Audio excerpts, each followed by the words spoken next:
You're listening to a download from the outdoorstation.co.uk. Number 597. Hello and welcome back to the Outdoors Station and to part 4 of our Wainwright Coast to Coast series, where Rose and I walk the 188 miles from St Bees on the west coast all the way to Robins Hood Bay on the east, way back in May 2025. In the previous episode, you'll have heard how our expectations of a supportive network along the route were quickly challenged. Cafes and shops rarely opened before 10 and often closed again by 3, unusual for such a popular tourist area. Many post offices and small businesses had sadly closed their doors for good, and we soon realised that accommodation needed to be researched and booked well in advance. Our original plan had been to simply wing it, camping and resupplying as we went, but to our surprise, those opportunities were few and far between. Before the trip, I joined the Coast to Coast Walk and the Wainwright Coast to Coast Walkers groups on Facebook, mostly to get a sense of potential camping spots. But after speaking with Simon later in this episode, I began to look at those groups more carefully, and I also downloaded the Hiker app he mentioned. A little time spent exploring that before we set off would have been time well invested. Before we started, I was vaguely aware of the name Albie Williams, and now he's a man who has completed over 50 crossings of the trail and built up a remarkable library of maps, accommodation lists and other useful information, which he keeps up to date. Had I discovered his work earlier, it would have been invaluable. Albie also raises funds for the James Cook University Hospital in Middlesbrough, following his own emergency bowel surgery. So if you're listening to this before setting out, do take a moment to look him up, read his information, and if you wish to, support his efforts. And so here we are on day 6, leaving Kirkby Stephen feeling well rested, fit and ready for the trail ahead. The wind was up, the sky was restless, and as we set off towards the 9 standards, our packs somehow felt lighter and our strides a little longer.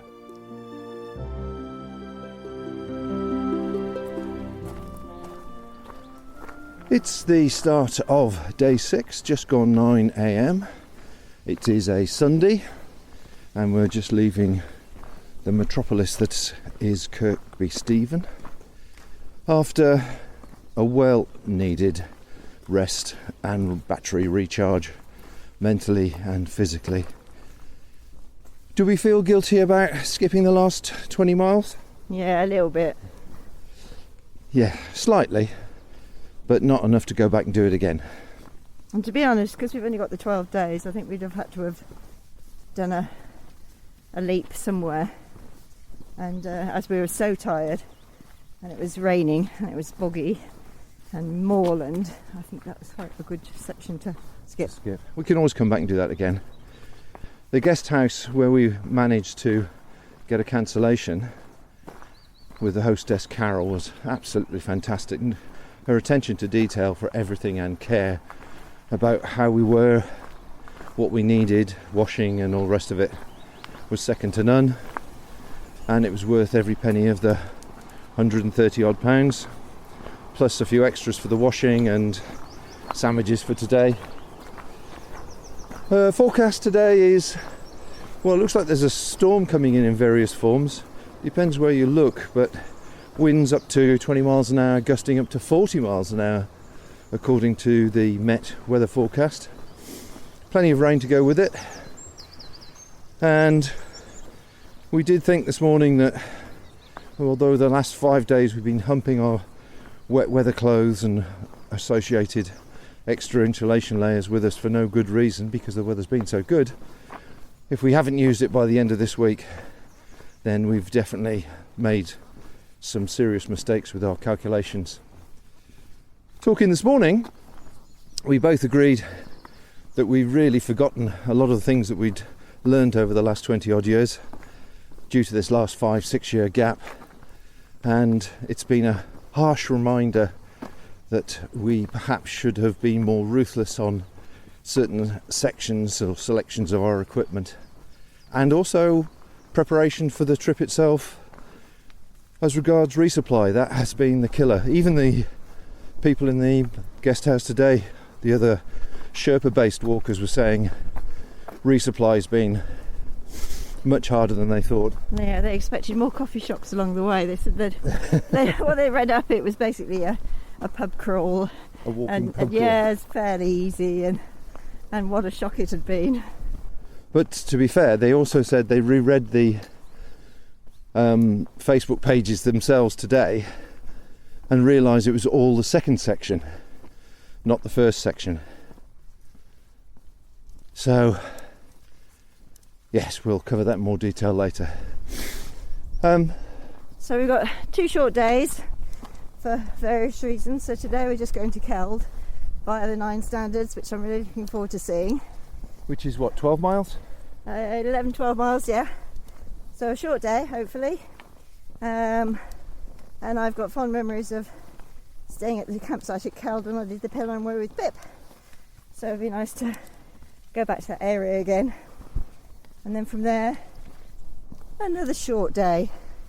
Basically because our wonderful daughter has booked us into a really nice hotel in Ruth as a thank you, I think, for all the babysitting we've done recently for her. So we're looking forward to that. So no rush for 2 days, recoup a bit more, and then we'll really have to put a yomp on. Yeah, after that we've really got to get a couple of long days in to keep to time, and then we only can feel guilty about the last 20 miles and nothing else.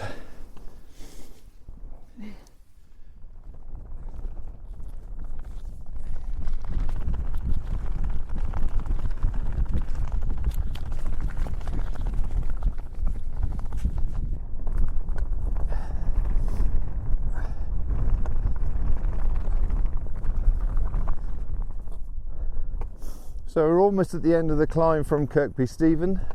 It's just touched 11 and all the flagstones are on the top to make it a bit easier. I can see why people say it's boggy. We've had 1 night, 2 nights possibly of rain, and everything is starting to look muddy and boggy. You could probably get across it okay now, but I should imagine with a bit more rain, yes, it would be pretty rough going. Very black, peaty, boggy mud. But I can see the 9 standards in front of me, and I'm just doing the last climb up there. Apparently nobody knows what they're for or what they're there to represent. They look like cones of sewing thread. If you've ever seen an industrial sewing machine, that sort of shape. 20 feet high, something like that. Built in 3 stages by the looks of it. A wide stage around the base, and then a ledge. Then the next stage just above head height,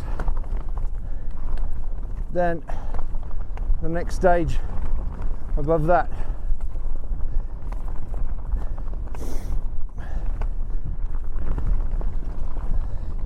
We've been following about half a dozen people up here, and every single one of them's standing behind getting shelter. So I'm just following Rose at the moment, see which one she's going to pick.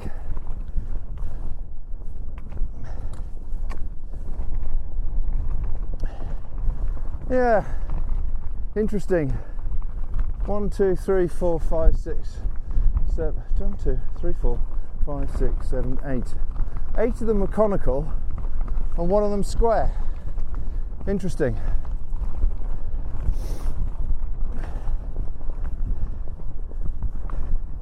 And the base ledge is big enough to sit on.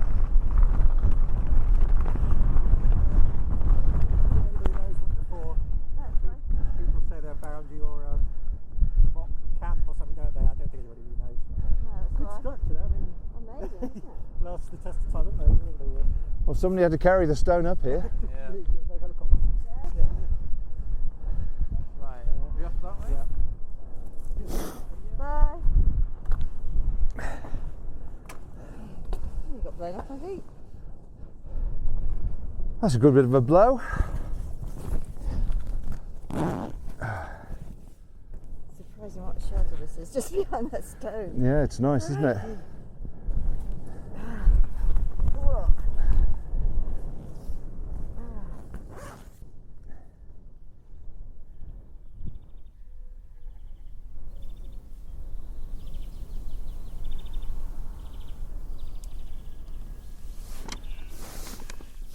Just gone 1 o'clock and we have made our way down to Whitsun Dale, where the track joins a metalled road just before some farm buildings, which looks like they're occupied and in use.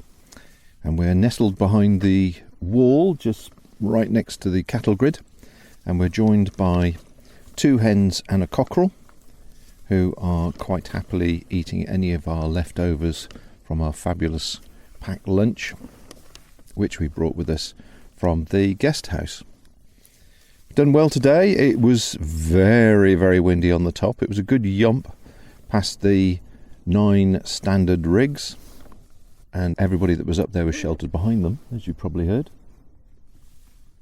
And then from there onwards, most of the path across the top has been paved by slabs, and looking down at the slabs as we walked, there's a hell of a lot of history in these flagstones, and I don't know where they got them from, because you could tell that they were wall toppings that had had square holes drilled in them or hammered in them for when they had fences. Sort it out, girls, now amongst yourselves. Yeah, so I noticed the other day when we went past a church and there was metal railings around the church. The base of the railings were hammered into these flagstones. And these flagstones must have come from walls and floors and old buildings perhaps. But there were hundreds of pallets with slabs attached to them, which had obviously been flown in by helicopter and dropped, ready for the rest of the route to be paved. And once it's completely paved, you'll be able to motor across there, no problem at all. I can see why people would say it was pretty boggy, because without those slabs it would have been pretty tough going, and if it had been much wetter than it is now, very, very boggy. So that turned into quite a good walk. It certainly made navigation dead easy too, isn't it? You just literally follow the yellow brick road. Yeah, follow the slabs and follow the little mini tarns. But as I say, we're nestled down behind a wall at the moment at the wind. The wind's still blowing. It's not as strong down here as it was up there. And the sky's changed from a flat grey to patches of blue. The forecast was it was supposed to be getting a bit brighter this afternoon.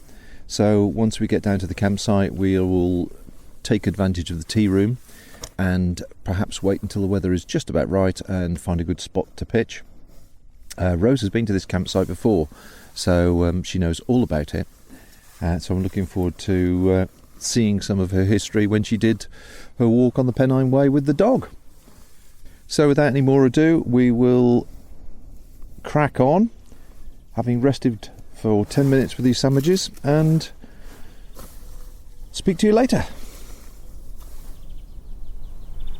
As I edit this in October 25, I can see that the slabbed section is now complete across the top of the moors past the 9 standards, which is a great achievement from those involved and will also improve the experience of those doing the trail no end.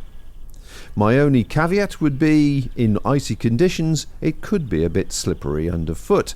However, I'm sure most people will only be walking during the better months.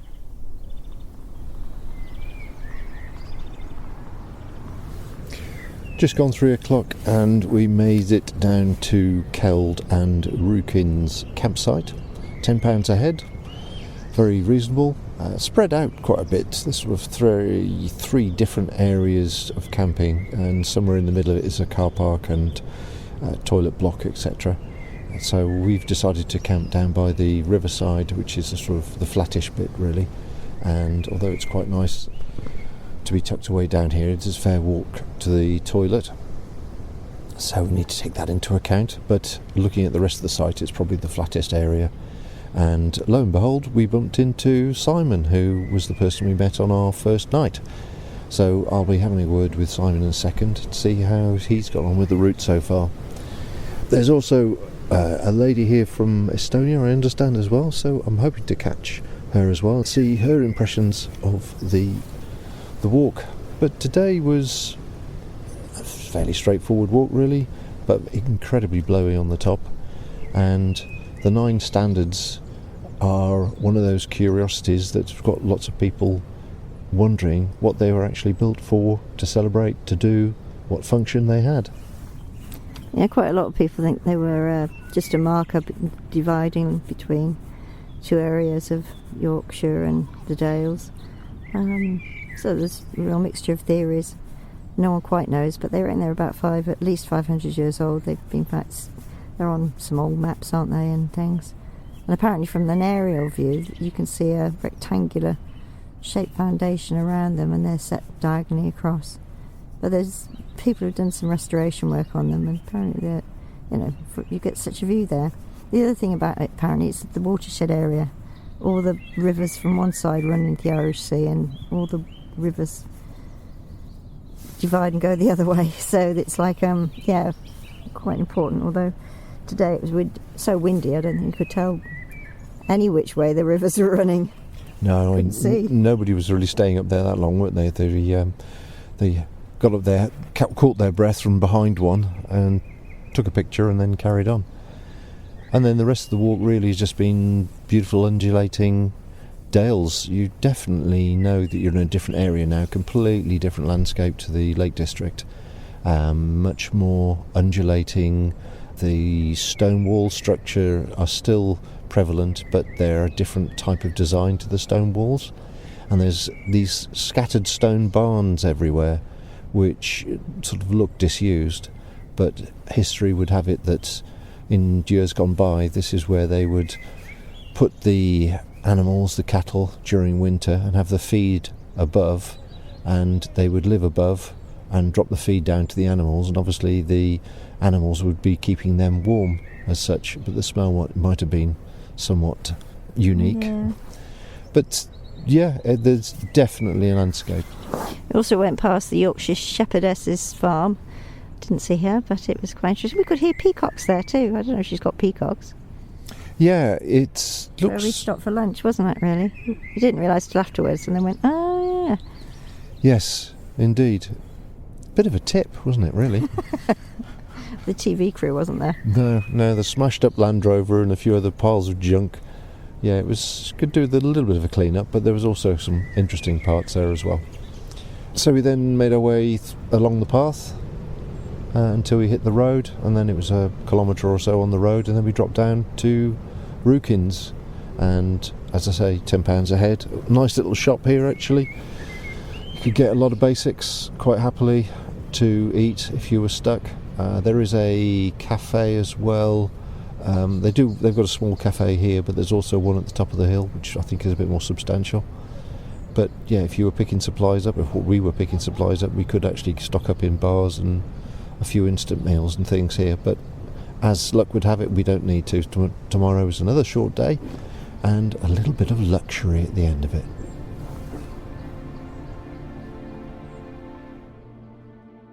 Rukins campsite was certainly a welcome rest, and pitching up by the river on a pleasant afternoon was quite unique in our trip.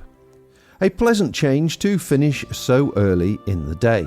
It also gave me chance to speak with Simon Hackett from Belper in Derbyshire, followed by Ruth Eloster from Estonia, curious to know what their impressions of the coast-to-coast trail were so far. Incidentally, we hear more from them both towards the end of the series.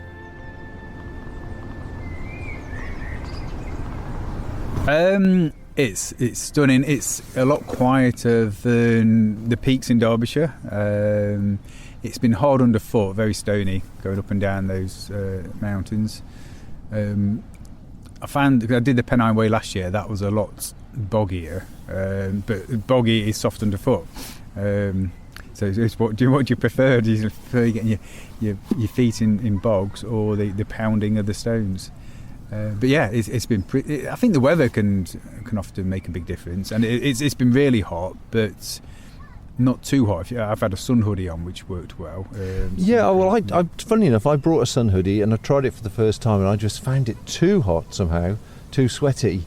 I'd seen a few videos of people who started to use sun hoodies. Yeah, it got a bit hot in it, but it kept the sun off you, so stopped you getting burnt. And I sort of dipped it in the streams a couple of times, and it kind of stayed damp for quite a while, and so it kept you cool as it was drying out.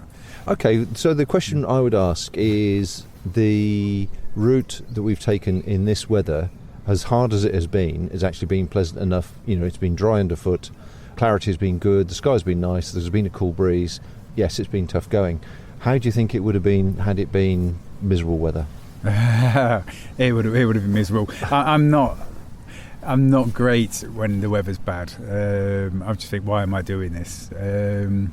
So I did try and push through the lakes fairly quickly because we knew bad weather was coming. And yesterday and today, with the wind and the rain, I've not enjoyed it anyway. Even though it's been really hot in the lakes, I would have preferred it hot than windy and rainy. You can't kind of sit down and just take it in and enjoy it so much when it's windy and rainy. I just tend to plough through then, because you're just trying to get out of the wind and the rain.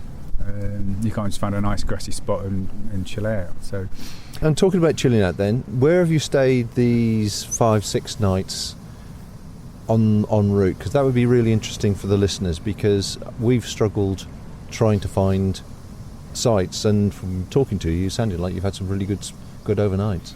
Yeah, well, I've been watching a few YouTube videos to get some ideas. I've got the Hiker app, which that gives you places to stay, campsites. So I met you day one. That was Fox and Hounds. I think a lot of people know that pub and camping there.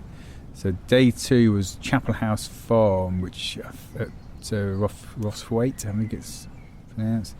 That was quite a nice place, quite a big field, fairly quiet. That was from the Hiker app. Day 3, that was a place called Side Farm in Patterdale, and that again really nice little cafe there. I think it shuts about 5, but I got a nice tea and flapjack there when I got there. Day 4, Patterdale to Shap. Now that was the Crown Inn, and they advertise you can camp in the beer garden, which is turns out it's quite a small patch of grass which overlooks my houses and a car park. But because it is forecast rain, I knew they had some sort of camping pods. So when I inquired about the price, it's the same price as camping. So I stayed in a pod. It's like a rabbit hutch, but it's bigger than my tent. So And what sort of money are we talking about? £10. Oh, fine, that's good. Yeah. Got an evening meal there, and you've got your own little toilet with shower, and there's like an outdoor seating area. I think that is jointly used by anybody who wants to come out for a ciggy, which would have been quite off-putting, but there's nobody from the pub came out to use the outdoor seating area. So yeah, for £10 it was brilliant. Yeah. And so that was Shap. Day 5, Shap to Kirkby Stephen. That's where I stayed at Pennine View. That's that's an amazing campsite. I can't remember how much it was, but it was less than 15. It might have been 12 or 13. Really nice, friendly receptionist, nice grassy area to put your tents with your own little camping kitchen with a free kettle, toaster, seating area, and then it's got a massive sort of pubby restaurant bit, which is really relaxed and chilled out.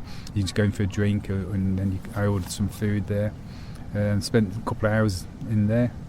Wow, yeah. I think your Hiker app has really set the scene and made it quite obvious that we were hoping for a lot, and we missed some obvious places. Yeah, I mean, I'm not plugging the Hiker app necessarily, but it's worked well. You download the stuff, and you can put overlays on of what you're interested in, whether it's campsites, shops, water stops. So yeah, it's worked well for me. Excellent. Yeah. And so from now on in, how does it look for you? The next few days, so because I knew it was going to get a bit wet last couple of days, I decided to book the YHA at Grinton, so I could be indoors. And I've splashed out and paid the extra for a twin room to myself rather than bunking in with others. But it's £60 for the night, so I thought not too bad. And I've also booked a room in a pub the night after. It's Catterick. That's £75. So that's two dry nights I'm going to be guaranteed. Because if you get wet night after night, that's when it gets a bit miserable. So I thought at least I've got a couple of days where I'm going to dry out, even if I have got wet or if it is forecast rain still. After that, I'm not sure where I'm going. So you're going to try and do 15 miles a day. Seems like a good distance. I can do more. On the Pennine Way, I was often doing 25s, and that was too much. Right. You were really done in by the end of 25. So yeah, we did a 20 miler on this one so far, and that was hard work, but that had 2 climbs in it. That 20 miles. No, the 20 miles was that was to Kirkby Stephen, wasn't it? That wasn't too bad actually. Doing the 2 climbs where I bypassed Grasmere, that was less than 20, but that was hard going. You would have been better by splitting it off into 2, and I think that's what you did, didn't you? Yeah, so we did. Yeah. So I think going forward, I think it is flatter until you get towards the end. So what's your plans when you get to Robin Hood Bay then? Are you planning to, because I noticed sort of most guidebooks say there's a campsite sort of 5 or 6 miles away, and then the last bit into Robin Hood Bay, or are you planning to camp there or go straight home? So yeah, I don't know if I'm going to camp like the night before Robin Hood's Bay and then have a short day into Robin Hood's Bay, or if there's any B&Bs available there, or what's past Robin Hood's Bay, because transport back is going to be easier from Scarborough. So I'm thinking, if I'm not fed up with hiking and camping already, to take the coast path. It's probably a day's hike down the coast path to Scarborough. And then I might end up camping outside of Scarborough or something. And then there's a cheap bus from Scarborough to Leeds, I think the Coastal Flyer or something. It's £3 all the way to Leeds. And once I get to Leeds, I can get back to Derbyshire fairly easy. Where I think a last-minute train from Scarborough was going to be quite expensive, where a last-minute train from Leeds I don't think is anywhere near as bad. No, I think that's another little skill in itself, isn't it? Finding the way to get away from Robin Hood Bay. We've had to calculate on 5 different buses and 1 train. But like you say, if you've got that little bit of extra time, because we've run out of time basically, getting down to Scarborough sounds like a good route to do. You've been travelling fairly light, I can see from your equipment that you've been using. You pleased with your Hubber NX? I've had it about 3 years now. Did the Tour de Mont Blanc with it. I bought it for that. I had the Van Gogh Banshee before that, which is kind of a standard first tent for hikers. It's cheap and cheerful, but it's kind of bulletproof, the Van Gogh Banshee. But it's about 2.2 kilos or something. And you do notice the weight adding up so everything you can do to make your pack lighter does make a big difference. So this is half the weight of the Banshee. It's a inner pitch first, which a lot of people aren't happy with, especially when in this country with the rain, but you can get the outer up fairly quick, so it's not as if it's going to get drenched inside. Nothing a towel couldn't mop up. No. And are you carrying cooking gear? Are you doing that? Have you managed to? Yeah, so a little Pocket Rocket 2 stove, a little canister, titanium mug. But I'm thinking next time, if I do anything like this, I might just I did cold soak some couscous one day on this trip. I'm thinking I might just not bother with the stove again, unless it's like winter and you know you're going to be really cold and you really need like a cup of hot chocolate in the evening or something. But where we've had some bad weather on this, it's not as if it's the middle of winter, so I don't think I really needed the stove. It's been warmer than I anticipated being. When I've done the TGO class challenge at this time of year in Scotland, it's been noticeably cooler, and I was expecting it to be colder. So did you bring any changes of clothes just in case it was cold, or did you feel confident it was going to be fairly comfortable? I've got some merino like long john things, which I've not used, but they were there to wear in bed if I needed to. I did contemplate taking my summer sleeping bag. I think that's got a rating down to about 5, but I've bought my 3-season one, which is, I think, rating down, comfort down to -5. So I've been actually too hot. I mean, there's one night I put my puffer jacket, my down jacket on, because I think it was 3 degrees that night, it said on the weather. But every other night I've had to have the zip open because I've been too warm. Because I've got my X-Ped mat as well. That's they have the R rating, so that's rated. That's a 5, I think it is. So that's like a winter mat. So yeah, that keeps you warm from the ground as well. So I've been plenty warm enough. Cool. So any advice that you'd give to anybody that might be listening to this that's thinking of doing it? Certainly my comment would be go as light as possible. I'd say try and get your kit down to below 10k to make it comfortable. But is there anything you'd suggest to either take or not take? I've kind of doubled up on sun protection. Last year in the Pennine Way I took a sun brolly, which I brought with me again. But because I've got a sun hoodie, I find you don't need both. So I think the brolly was a bit overkill. But yeah, so I won't bother with that. Keeping things lightweight. Obviously, the lighter the better, but the more it's going to cost you. Got to be flexible with your plans. Plan the first couple of days, and then if you can plan ahead, going as you go along, a few days in advance. That lets you can know where you're going to be, and maybe not find out you can't book in anywhere. But the hiker app obviously has been something that's been actually very useful as a tool. Yeah, so that shows you all the campsites and things. And depending on the time of year, when I did the Pennine Way in September, everywhere was really quiet. I just turned up most places, and even last minute when I wanted a B&B, I found B&Bs no problem at all. Where here, B&Bs are all booked up well in advance. So I think there's more accommodation available on the Pennine Way. You perhaps go through bigger towns compared to the coast to coast. Some of the villages so far on the coast to coast have been really small. Mind you, having said that, it is bank holiday weekend right in the middle of this trip, isn't it? So exactly. So end of May, bank holiday, where middle of September, it's probably different. If you get a nice September, that's probably the best time of year to come. September's going to be lovely, but again, the weather perhaps could be worse in September than it could be in May and June. Have you any idea what your base weight is? So I remember weighing it with food, but no water before I left. It was 10.9 kilos. But there was about 2.5. I didn't weigh my food separately, but I think there was about 2.5 kilos of food at the time. So that's about maybe 8 kilos or so. Yeah, that's good. Yeah. But it felt manageable. Yeah. Can't complain about the weight. I've carried about 2 litres of water most of the time, and like yesterday, because it was rainy and cold. Within the last mile to go, I realised I'd probably not even taken a swig of the 2 litres of water. So that's 2 kilos I was carrying all the way and didn't drink at all. And did you bring a water filter? Yes. Squeeze? Catadine B3, I think it is, which has been really good until I filled it up at one of the places just for extra water capacity on a hot day when I knew there was a climb. So I've just thought using it really just as the bladder as extra capacity, and I thought why does the back of my leg feel wet?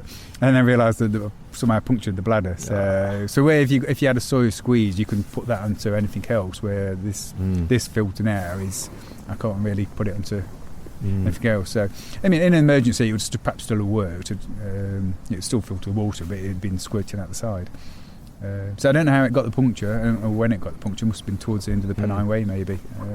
So all in all, you're happy with the route, happy with your choices, and fairly confident you're going to get to the end of it, having enjoyed it by the sound of it. Yeah, definitely enjoying it. I started the Pennine Way and gave up after 2 days because of the heat that time. And when I saw the weather forecast on the coast to coast, I did say to my other half that I might quit and come back and finish it off, because there's no point not enjoying it. So I've perhaps got a track record of quitting. And it depends whether you want to see it as a challenge and persevere through bad weather and tough times, or you want to really enjoy it and come and sort of go home if the weather's bad and come back again. So yeah, I've booked a couple of B&B. That makes a big difference. If you're getting wet and then you can book a B&B or something just to dry off for one night, that makes a massive difference. So if you were thinking about quitting and you can get a night in the dry with a decent meal, the next morning you'll feel right as rain and ready to carry on again. So now I've got 2 B&B. I've got a YHA and a B&B coming up. So I'm looking forward to those. Yeah. And then after that, we're perhaps 3/4 of the way through almost. So once the engine's in sight, you've got something to aim for, haven't you? Yeah. I mean, it's interesting, the people that have had the Sherpa experience, they pay for their accommodation and their food and whatever else. I realise now what a big advantage that gives them mentally. If nothing else, they're starting each day fresh, or in theory anyway. So they're certainly able to conquer some of those moments that we've had where we just suddenly realise we haven't got anything, we can't get any supplies, or we can't get any rest anywhere because we don't know where we're going to end up. Yeah. I mean, B&Bs and the luggage transfer make a massive difference, but I know it's expensive. I don't know how. I didn't even look at the price. It's like £2,000 because there's no way. I know there's no way I'd pay it. Yeah. So if you can take a tent and be a bit flexible and get a B&B if you can, then that's the cheapest way of doing it, really. But you're pretty much guaranteed to finish if you've got your luggage transfer and your B&Bs all lined up. Then I can't see why you'd pull out, because you don't mind getting wet all day if you know you're getting into a nice dry B&B with a pub meal waiting for you that evening and breakfast served the next morning. Lie in the bed, put telly on. Happy days. But it's the cost. And camping's great when you, especially when you've got the right weather. It's just if it's day after day rain, it can get a bit miserable. Because the smaller your tent, the less you can really do in it. I put my back out in the Banshee once trying to get changed in the rain because there's hardly anywhere to manoeuvre. 15 years ago I was working in England, and over the family whom I was working for, I experienced about this bath. The family father did it as well. He was over 70 already, and since then I was thinking, why not? I could do that as well. At the same time, so he left for Coast to Coast and I went to Santiago de Compostela. Okay. Yes. So you've done other walks elsewhere? Yes, in Spain, and some other smaller walks in Germany and in Switzerland. Okay. So is this completely different from what you've done before? It's challenging, yes. It's a little bit more challenging because of the weather, because of the heights. I wasn't experiencing the mountains in England to be so, how should I say? Yeah, challenging is the word. Yeah. It was easier in Spain. How should I say? And was that because there were hostels and places to stay at in Spain? Did that make it easier, or was it the actual route itself wasn't as tough? Both. The actual route wasn't that tough. Actually, I think it was like 15 years ago. As I did Santiago de Compostela. It was. I think I really. How should I say? I have forgotten the difficulties. I only have good memories, and it's going to be with the Coast to Coast same. There are similarities as well. I really like meeting people that I get to know on the way again and again and again. And I think it's like it's almost like a first semester in the university. The first people you meet on your first day, they sort of like stay. They stick on you. It's really, really nice. It's just very heartwarming, nice. Okay. So where did you buy your equipment then? Did you purchase it over here or Estonia? Well, that's a good question. I have been living in Switzerland since 3 years now. I didn't come directly from Estonia. But as I knew that I'm coming, I was like thinking, yes, I want to stay in accommodations, but just in case I will take a sleeping bag. And on my way to Paris, I stayed overnight to Paris as I was on my way here. I noticed that it's probably not that easy to find an accommodation anymore because it's really short term. And so I got a tent in Paris and some other things I bought here on the way. So I'm just getting, sometimes I'm just getting rid of things, sending them back to Switzerland because I took things with me that I don't need. Heavy things. I already sent back 2.5 kilos. 2.5 kilos? Yes. Oh my word. I know. But it was a very good decision. It's much lighter since then. Yeah. And I got a really, a warm sweater, and I got a hot water bottle as a as a present. That was very nice. So I understand that somewhere you stayed, you haven't been very warm then. The equipment you've had, it looks like a summer sleeping bag there. So 10 degrees, comfort zone. 10 yeah. degrees comfort zone, yes. Yeah, so I can understand that somebody's donated a hot water bottle, which must be very appreciated. Yes, definitely. I'm definitely going to send this nice lady something back when I'm back in Switzerland. Yes. So have you enjoyed what you've done so far? Because it's been pretty tough. The first few days are very tough. Yes, I think every day a new challenge. I think everybody experiences a little bit same things. Blisters here, blisters there. Now I have a pain in my right leg. But at the same time, I'm thinking, when I have to walk slow, I can see more landscapes. Actually, it's quite good. So, there are always good sides with the bad sides. So I think it's good as it is. Yes. Excellent. So you'll be confident you'll finish it then. You're quite happy to keep going, even though the forecast from now on is a bit wet and windy. If I'm confident, if I finish. Yeah, I will probably manage it, but I'm just trying to keep telling to me that it's not a competition, and I want to finish it, but at the same time, when I don't feel good, I think I have to accept it not finishing it as well. So I just want to take day by day. I decide every day new what I like and how I feel myself. Yes. And are you inspired to do any of the other walks that we've got in the UK? We've got lots of paths like this. I don't know what kind of walks you have. I haven't made any research, but when I meet some person who's very inspiring and doing this walk, maybe I'll get inspired as well, and then I do it. And what are you using for navigation then, your apps and that sort of stuff? Oh yeah, I found a very good app. It's called Kaya GPS, so I could download the route, and I'm very satisfied with it. Otherwise, I have a book, Coast to Coast. Coast to Coast. Yes. Is that the Cicerone book? Is it the orange one? Yes, I really like it. I also like the way how it's written, because now and then I have to laugh. Sometimes I have to laugh about the text. But it's nice. It just it says it's a slow walk. Just enjoy it, and yes, take a book with you. Make notes. If you have a friend who likes plants, be patient.